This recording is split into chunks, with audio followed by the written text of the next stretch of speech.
ဗိဓမာစာပေလေ့လာခြင်းပထမအဆင့်စိတ်ပိုင်း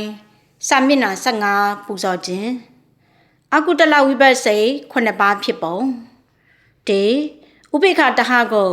စက္ခုဝိညာဉ်စိတ်တစ်ပါးအတိတ်ဘေကအတင်းအတင်းခံစားမှုနှင့်တကွဖြစ်သောမြင်သည့်စိတ်တစ်ပါးနှင့်ဥပိ္ပခတဟကိုတောတဝိညာဉ်စိတ်တစ်ပါးအတိတ်ဘေကအတင်းအတင်းခံစားမှုနှင့်တကွဖြစ်သောကြားသည့်စိတ်တစ်ပါး3ဥပိ္ပခတဟကိုဂါနဝိညာဉ်စိတ်တစ်ပါးအတိတ်ဘေကအတင်းအတင်းခံစားမှုနှင့်တကွဖြစ်သောနံသည့်စိတ်တစ်ပါး4ဥပိ္ပခတဟကိုဇိဝဝိညာဉ်စိတ်တစ်ပါးအတိတ်ဘေကအတင်းအတင်းခံစားမှုနှင့်တကွဖြစ်သောစားသည့်စိတ်တစ်ပါး5ဒုက္ခတဟကိုကာယဝိညာဉ်စိတ်တစ်ပါးအတိတ်ဘေကကိုယ်စင်းရဲခြင်းနှင့်တကွဖြစ်သောထိသည့်စိတ်တစ်ပါး6ဥပိ္ပခတဟကိုတံပဋိဆိုင်စိတ်တစ်ပါးအတိတ်ဘေကအတင်းအတင်းခံစားမှုနှင့်တကွဖြစ်သောပင်စာယုံကိုလက်ခံတတ်သောစိတ်တစ်ပါးတနည်းအာယုံကိုလက်ခံသောစိတ်တစ်ပါး9ဥပိ္ပခတဟကိုတန်တိရဏစိတ်တစ်ပါးအတိတ်ဘေကအတင်းအတင်းခံစားမှုနှင့်တကွဖြစ်သောအာယုံကိုကောင်းစွာစုံစမ်းတတ်သောစိတ်တစ်ပါးပေါင်းအကုတလဝိပဿနာ9ပါးဒီအကုတလဝိပဿနာ9ပါးကိုအတူကျုပ်အနေနဲ့မှတ်မယ်ဆိုရင်စတ်တောဂါစီကာတန်တီ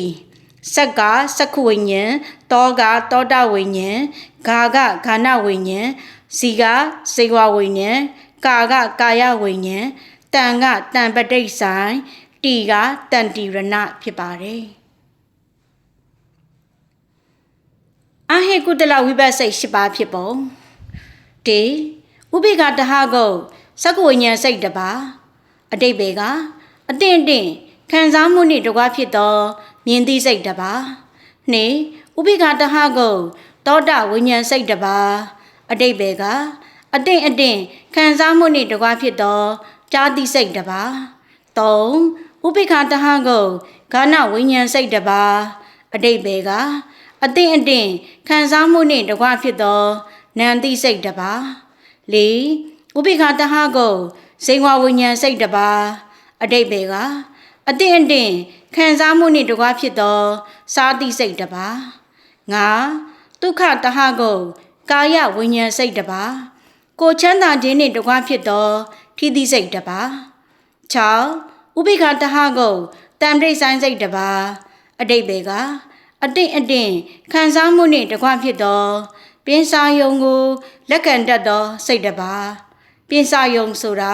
အာယုံကိုပြောခြင်းဖြစ်ပါတယ်တနည်းအာယုံကိုလက်ခံသောစိတ်တစ်ပါး9သောမနတတဟကိုတန်တိရဏစိတ်တစ်ပါးအတိတ်ဘေကစိတ်ချမ်းသာသောခံစားမှုနှင့်တကွဖြစ်၍အာယုံကိုကောင်းစွာစုံစမ်းတတ်သောစိတ်တစ်ပါး10ဥပိ္ပခတဟကိုတန်တိရဏစိတ်တစ်ပါးအတိတ်ဘေကအတင်းအတင်းခံစားမှုနှင့်တကွဖြစ်သောအာယုံကိုကောင်းစွာစုံစမ်းတတ်သောစိတ်တစ်ပါးပေါင်းအဟိကုတလဝိပဿနာ10ပါးဖြစ်ပါတယ်အဟိကုတလဝိပဿနာ10ပါးကိုအတူကျုပ်အနေနဲ့မှတ်မယ်ဆိုရင်စတ်တောဂါစီကာတန်တီ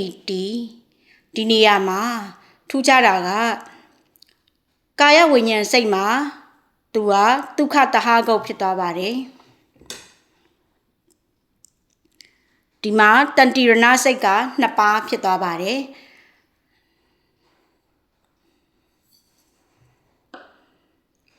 စာမျက်နှာ15ပူဇော်ခြင်းပြီးပါပြီဓမ္မမိတ်ဆွေများကိုယ်စိတ်2ပါးကျမ်းမာချမ်းသာတော်မူကြပါစေရှင်ယခုဓမ္မဒါနပြုသူကတော့ပန်းသစ္စာနယ်ရီတာဖြစ်ပါတယ်ရှင်